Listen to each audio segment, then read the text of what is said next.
So hello students, welcome back to my channel. आज का lecture होने वाला है हमारा based upon the next NCERT questions. Previous lecture में जो एनसीईआरटी क्वेश्चंस की जो सीरीज है, उस प्रीवियस लेक्चर में हमने 1.6 तक एक्चुअली में कवर कर लिए थे क्वेश्चंस।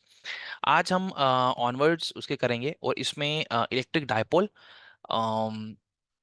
इलेक्ट्रिक फील्ड और टॉर्क का शायद से कोई क्वेश्चन हो। ठीक है, तो बीच में शायद कूलम्स लॉ को भी एक्सप्लेन करना पड़े, तो अच्छा है, आपका रिवाइज हो जाएगा। तो स्टार्ट करते हैं बिना किसी देरी के। Okay, so let's start. तो हमारा जो पहला क्वेश्चन है, मैं इसको थोड़ा सा पीछे कर देता हूँ। That is an electrostatic field line is continuous curve, that is a field line can not have sudden breaks, why not. ठीक है, बहुत इजी क्वेश्चन। इजी भी नहीं बोल सकते, थोड़ा सा कंसेप्चुअल है। और इसका बी पार्ट है, why two field lines never cross each other at any point। अब देखो, क्योंकि सबसे पहले आंसर करते हैं पहले क्वेश्चन का।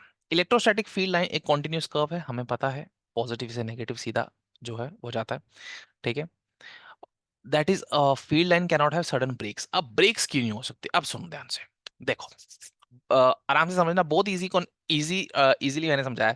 अगर आप इसका आंसर जो है वो गूगल भी करोगे ना, आपको समझ नहीं आएगा। ठीक है ना, तो बहुत इजी आंसर मैंने आपको बताया। ठीक है, मान लो आपके पास मैंने दो कर्व रखता हूं यहाँ पे। ठीक है ना, ये ऐसे जा रहा है, ठीक है, और ये ऐसे जा रहा है।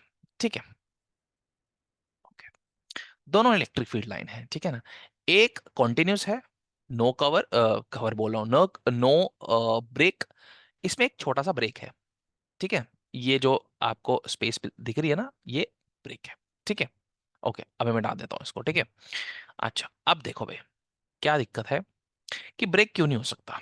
अब अगर आपने एक प्रॉपर्टी अच्छे से पढ़ी हो इलेक्ट्रिक फील्ड लाइन की, जब मैंने आपको बताई थी कि कर्व्ड इलेक्ट्रिक फील्ड लाइन के अंदर हम किसी भी पॉइंट पे, ध्यान सुनना, कर्व्ड फील्ड लाइन के अंदर हम किसी भी पॉइंट पे अगर टेंजेंट बनाए तो वो हमें डायरेक्शन देगा इलेक्ट्रिक फील्ड का। ठीक है, इलेक्ट्रिक फील्ड का डायरेक्शन इसीलिए आएगा बिकॉज उधर इलेक्ट्रिक फील्ड है। किसी चीज का डायरेक्शन तभी आता है ना कि उधर कोई चीज हो। ठीक है, अगर मैं टॉर्क का डायरेक्शन ढूंढ रहा हूं तो टॉर्क मौजूद भी तो होना चाहिए। जब टॉर्क जीरो था मैंने डायरेक्शन ढूंढा नहीं, तो इसका मतलब कोई चीज वहां पे है तो उसी की डायरेक्शन ढूंढी जा रही है। बात समझ में आ रही है? ठीक है, तो इसका मतलब कर्व पे मैं कहीं भी टेंजेंट बनाऊं तो मेरे को इलेक्ट्रिक फील्ड की डायरेक्शन मिलेगी। ओके, तो यहां मैं एक पॉइंट, दो पॉइंट, तीन पॉइंट चूज कर लेता हूं और यहाँ पे मैं डायरेक्शंस बना देता हूँ, टेंजेंट बना देता हूँ।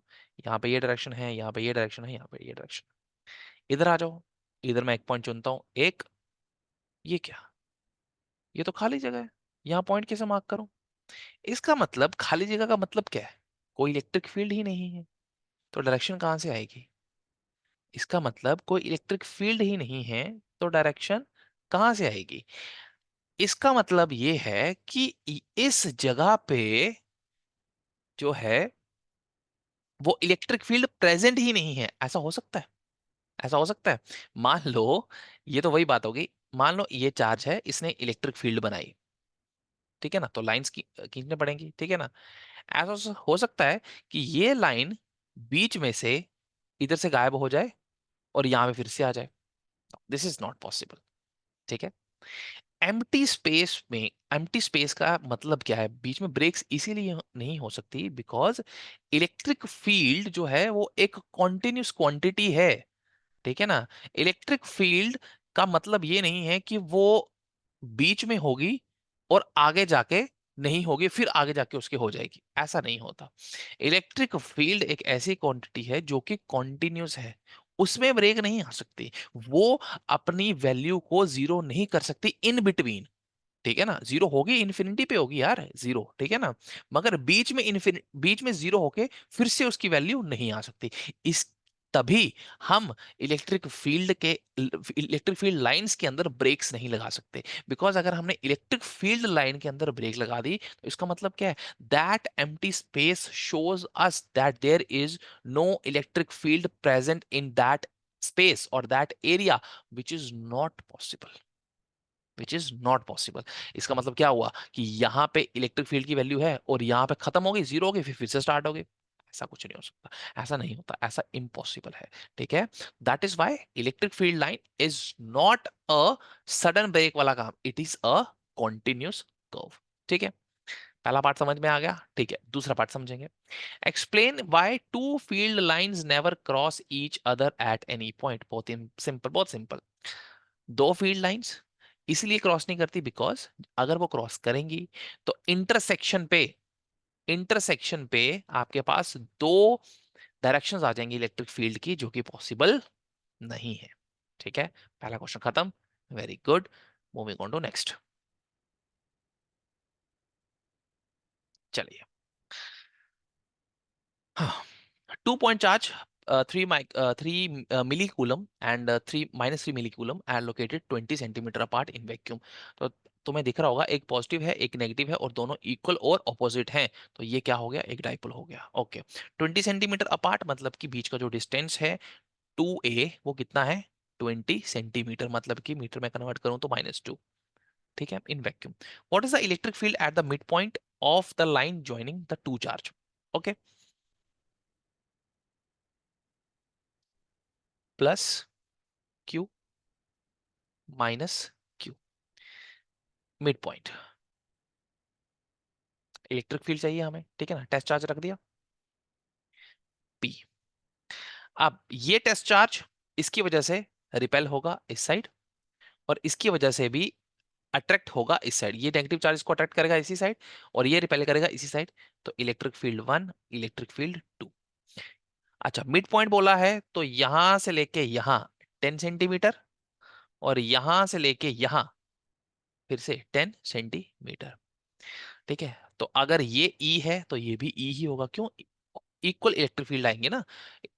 कैसे, इलेक्ट्रिक फील्ड का फॉर्मूला क्या होता है, ई इज इक्वल्स टू के क्यू बाय आर स्क्वायर, के क्यू बाय आर स्क्वायर। के सेम ही होता है सबके लिए, क्यू चार्ज है, चाहे प्लस है चाहे माइनस है मगर दोनों का मैग्नीट्यूड सेम है।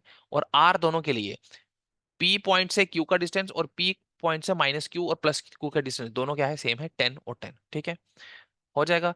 तो ई और ई दोनों सेम डायरेक्शन में है तो ई नेट कितना आ जाएगा, 2 times k q by r square. ठीक है ना, k q by r square plus k q by r square, 2 times k q by r square. ठीक है ना, सीधा ऐड कर लो, मल्टीप्लाई कर लो, 2 × 9 × 10⁻⁹ इंटू क्यू की है 3 मिली कूलम, तो मिली है 10⁻³ अपॉन आर कितना है, 10 10। आर कितना है 10, क्योंकि इलेक्ट्रिक फील्ड कैलकुलेट कर रहे हैं ना। तो 10 × 10⁻² स्क्वायर। कैलकुलेशन आप कर सकते हो, यू आर क्वाइट एफिशिएंट। क्या कैलकुलेशन है यार, कुछ भी तो नहीं है। देखो 10 का स्क्वायर 100, 100 × 10⁻⁴ का मतलब 100 × 10⁻⁴ का मतलब 10⁻⁻2। ठीक है, 9 2 = 18, 18 3 54, 54 10⁻⁹, 10⁻⁻3, 10⁻⁶, 6 और 4 ऊपर चला जाएगा माइनस का और प्लस का हो जाएगा 10, 10⁻⁻10, 54 into 10⁻⁻10। This is the electric field at the mid point. Simple. ठीक है, कैलकुलेशन खुद कर लेना प्लीज। ठीक है, अब देखो ये मल्टीप्लाई डिवाइड तो तुम्हें आता ही है यार। ठीक है, ओके, सो ये वाला हो गया। If a negative test charge of magnitude 1.5 into 10⁻⁹ is placed at this point, what is the force experienced by this test charge? Okay, तो ये बोल रहा है अगर इस टेस्ट चार्ज की जगह एक पॉजिटिव टेस्ट चार्ज की जगह एक नेगेटिव टेस्ट चार्ज रख दिया तो क्या होगा। कुछ भी नहीं होगा यार। कुछ भी नहीं होगा। ठीक है, अगर मैंने यहाँ पे नेगेटिव चार्ज रख दी, चलो भाई इधर अभी भी पॉजिटिव है इधर अभी भी नेगेटिव है। ठीक है, ये नेगेटिव चार्ज इसको रिपेल करेगा, ये वाला नेगेटिव चार्ज इसको रिपेल करेगा और ये पॉजिटिव चार्ज इसको अट्रैक्ट करेगा। तो अब डायरेक्शन जो है इस साइड आ जाएगी। ठीक है, अब क्या करना है, then what is the force experience by this charge. अब फोर्स एक्सपीरियंस मतलब कि अब हमें इलेक्ट्रिक फील्ड में फोर्स निकालनी है। फोर्स का फॉर्मूला, अब देखो ये भी एफ है ये भी एफ है, दोनों इक्वल है ऑपोजिट, दोनों इक्वल है ऑपोजिट नहीं है, सेम डायरेक्शन है। दोनों क्या है, इक्वल है। कैसे, देखो यहां पे जो चार्ज है और यहां पे जो चार्ज है, पहली फोर्स के लिए Q1 Q2 upon are square, are कितना है 10। दूसरी फोर्स के लिए Q1 Q2 upon are square, are कितना है 10। तो दोनों के लिए Q1 Q2 same, are square same, तो जो नेट फोर्स आएगी कितनी आ जाएगी, एफ प्लस एफ, 2F। और एफ कितना आएगा, 2 × Q1 Q2 अपॉन आर कितना है,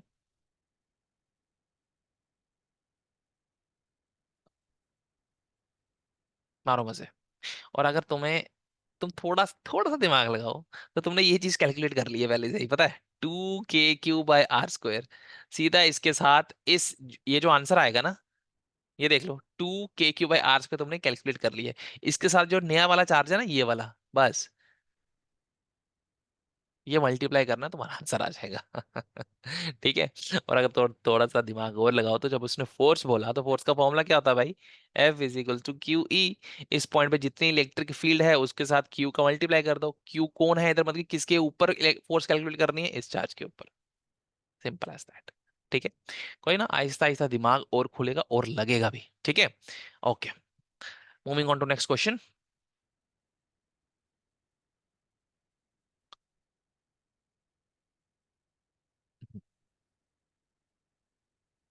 ठीक है। A system of two charge, a system of two charge QA 2.5 into 10 की पावर -7, QB 2 -2.5 10 की पावर -7 डाइपोल है। ठीक है। Located at 0 0 -15 0 0 +15 respectively, what is the total charge and electrical dipole moment of the system? पहले ये बताओ, dipole के ऊपर टोटल नेट चार्ज कितना होगा, एक पॉजिटिव है एक नेगेटिव है और दोनों इक्वल है। जितना पॉजिटिव उतना नेगेटिव, दोनों को ऐड करोगे आंसर आएगा 0। तो टोटल चार्ज तो भैया कितना आ गया, 0। ये तो क्लियर हुआ। डाइपोल मोमेंट का फॉर्मूला क्या होता है, P = Q × 2A। ठीक है, 2A मतलब कि डिस्टेंस बिटवीन द चार्जेस। अब सुनो, ये जो 0 0 0, 0, -15 और 0, 0, +15 है, ये है कोऑर्डिनेट्स। कोऑर्डिनेट्स माने कि स्पेस में इस चार्ज की पोजीशन क्या है। ठीक है। पहला कोऑर्डिनेट होता है x, दूसरा होता है y, तीसरा होता है z। ठीक है ना, तो मतलब कि ये है x, ये है y और ये है z। ठीक है। तो अगर मैं कार्टेशियन प्लेन बनाऊं, ठीक है, तो x एक्सिस से ये वाली एक्सिस से इसका डिस्टेंस 0, y एक्सिस से इसका डिस्टेंस 0 और z एक्सिस मतलब कि ये यहां से इसके आगे को है, इसके आगे को कितना, +15, ये वाला बी वाला। ठीक है ना, +15 पहले आगे वाला भी दे दिया। और ये इससे पीछे एक है -15, -15 और ये है +15। मुझे बताओ, जीरो से यहां तक लेके, मतलब कि ये +15 -15 सिर्फ नेगेटिव जो है ना, नेगेटिव साइन, वो सिर्फ नंबर लाइन के इस साइड का जो वो चीजें बता रहा है वो भी मैग्नीट्यूड वाइज 15 ही है। अच्छा, तो ये भैया यहाँ पे पॉजिटिव चार्ज पड़ा हुआ है, यहाँ पे नेगेटिव चार्ज पड़ा हुआ है। ठीक है ना, तो total distance between the charge कितना हो गया, 15 और 15 30। गलती से भी 15 सेंटीमीटर मत लगा देना, क्योंकि ओरिजिन से 15 इधर आगे और ओरिजिन से 15 पीछे। अब देखो मैं तुम्हें सीधी नंबर लाइन से समझाता हूँ, ठीक है, ताकि तुम्हें क्योंकि जेड एक्सिस है ना तो ज्यादा समझ आ नहीं रहा होगा। ये नंबर लाइन आ गई। ठीक है। अब सुनो ध्यान से, ये आ गया ओरिजिन। ठीक है ना, इधर से 15 इधर और इधर से 15 इधर। वो नेगेटिव साइन क्यों लिया है, बिकॉज नंबर लाइन के लेफ्ट साइड है। ठीक है ना, यहाँ पड़ा है पॉजिटिव चार्ज या नेगेटिव, कुछ भी रख लो यार। ठीक है ना, यहाँ नेगेटिव। ठीक है। तो टोटल 15 और ये 15 कितना हो गया, 30। तो मतलब कि 2A जो है ना वो कितना है, 30 सेंटीमीटर। सेंटीमीटर है तो मीटर में कन्वर्ट करना आ जाएगा। अच्छा, तो क्या बोला है निकालने के लिए, डाइपोल मोमेंट। अब भैया डाइपोल मोमेंट के लिए मत यार दिमाग खराब करना अपना। P = Q कितना है, 2.5 इंटू 10⁻⁻7 इंटू 2A मतलब कि डिस्टेंस बिटवीन टू चार्जेस कितना, 30 सेंटीमीटर। तो 30 × 10⁻²। अब आंसर तुम निकाल लो, 10⁻⁻7 10⁻², 10⁻⁹ 30 × 2.5 75, 75 इंटू 10⁻⁹ आंसर।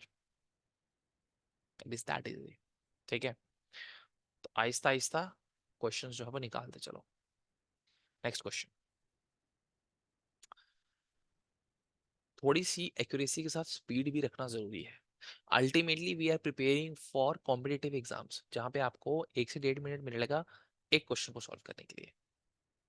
स्पीड रखो, ठीक है। विद द टाइम ग्रेजुअली बनेगी, एक ही बार में नहीं हो जाएगी। ऐसा सोचोगे कि कल मेरी स्पीड बन जाए, ऐसा कभी नहीं होता, ठीक है। ग्रेजुअली बनेगी तो इट टेक्स टाइम। तो अगर टाइम लग रहा है अच्छी बात है, लगना चाहिए, ठीक है ना। अगर नहीं लग रहा तो तुम दुख मार रहे हो, ठीक है। Okay. An electric dipole with dipole moment 4 into 10 की power -9 coulomb metre is align 30 degree with the direction of uniform electric field. सीधे उसने डायपोल मोमेंट और इलेक्ट्रिक फील्ड के बीच में एंगल दे दिया, कितना, 30 डिग्री। ओके, इलेक्ट्रिक फील्ड का मैग्नीट्यूड दिया, डायपोल मोमेंट का calculate the magnitude of torque. अरे यार क्या क्वेश्चन है ये, बेकार। P e sine theta, P कितना है डायपोल मोमेंट, 4 into 10 की पावर -9। ई कितना है, 5 into 10 की पावर 4। साइन थीटा, साइन 30 की वैल्यू 1/2।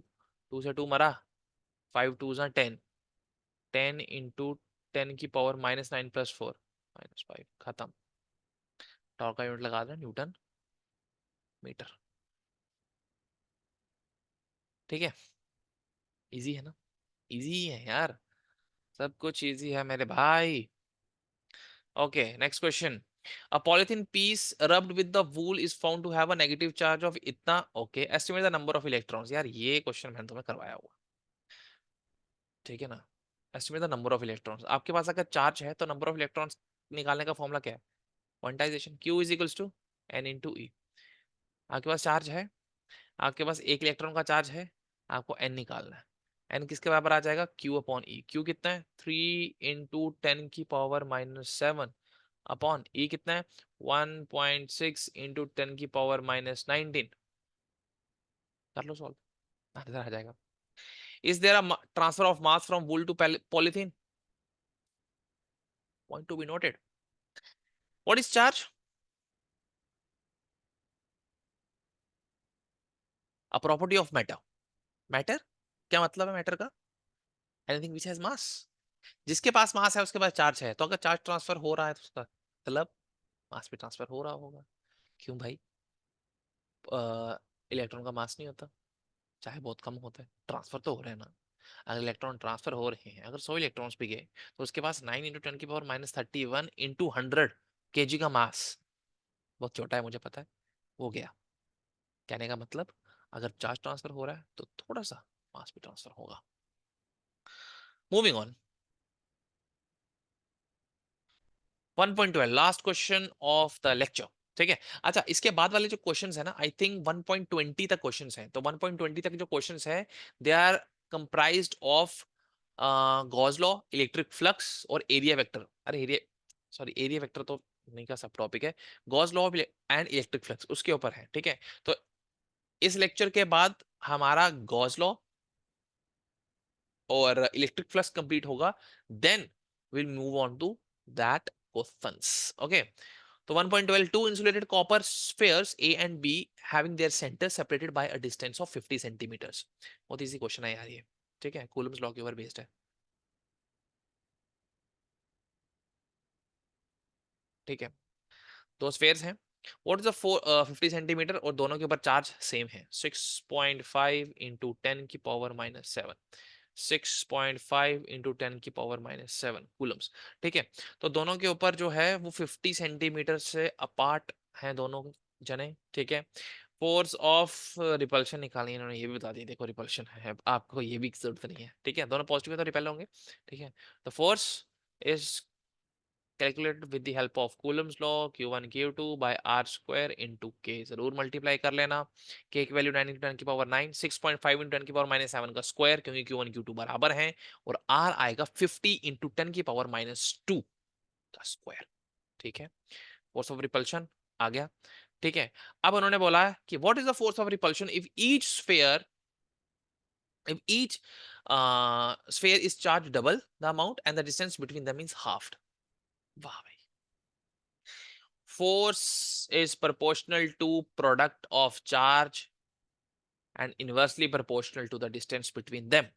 अगर डिस्टेंस को हाफ करोगे, ऊपर स्क्वायर भी है ध्यान देना, अगर डिस्टेंस को हाफ करोगे तो फोर्स बढ़ेगा, कितना, डबल नहीं, 4 टाइम्स, क्योंकि 1/2 का स्क्वायर करोगे तो 1/4 आ जाएगा, ठीक है ना। अब देखो, अगर यहाँ पे स्क्वायर नहीं होता, ध्यान सुनना, और इनवर्सली प्रोपोर्शनल है। इनवर्सली प्रोपोर्शनल का मतलब क्या है कि जितना तुम घटाओगे ना अगली चीज उतनी बढ़ जाएगी। ये होता है इनवर्सली प्रोपोर्शनल का मतलब, ठीक है। अब ये स्क्वायर है, स्क्वायर का मतलब जितना तुम घटाओगे ये उसका स्क्वायर टाइम्स बढ़ेगा। कितना घटा रहे हो? 2 टाइम्स घटा रहे हो। बढ़ेगा कितना? 2 का स्क्वायर, 4 टाइम्स बढ़ जाएगा। अच्छा, डिस्टेंस हाफ करोगे तो 4 टाइम्स बढ़ जाएगा। मगर हर एक चार्ज को क्या कर रहे हैं? डबल कर रहे हैं। If each sphere is charge doubled, मतलब कि Q1 पे चार्ज होगा 2Q1 और Q2 पे चार्ज हो गया 2Q2, तो 2 इंटू 2 4, तो 4 टाइम्स इससे भी बढ़ गया क्योंकि चार्ज के प्रोडक्ट से डायरेक्टली प्रोपोर्शनल है, तो जितना वो बढ़ेंगे उतना फोर्स भी बढ़ेगा। तो 4 टाइम्स चार्ज ने बढ़ाया, 4 टाइम्स डिस्टेंस के कम होने की वजह से बढ़ा। 4 इंटू 4 16, 16 टाइम्स भैया बढ़ जाएगा। ठीक है, तो ये होते हैं क्वेश्चंस यहाँ पे खत्म 1.12 तक। नेक्स्ट टॉपिक हमारा रहने वाला है एरिया वेक्टर और इलेक्ट्रिक फ्लक्स। उसके बाद हम कवर करेंगे गॉस लॉ एंड उसकी एप्लीकेशंस। चैप्टर करेंगे क्लोज। क्लोज करने के बाद एनसीईआरटी के जो रिमेनिंग क्वेश्चंस हैं we'll done with that, and then we move on the previous year questions in various competitive exams. Till then, thank you so much. Have a nice day.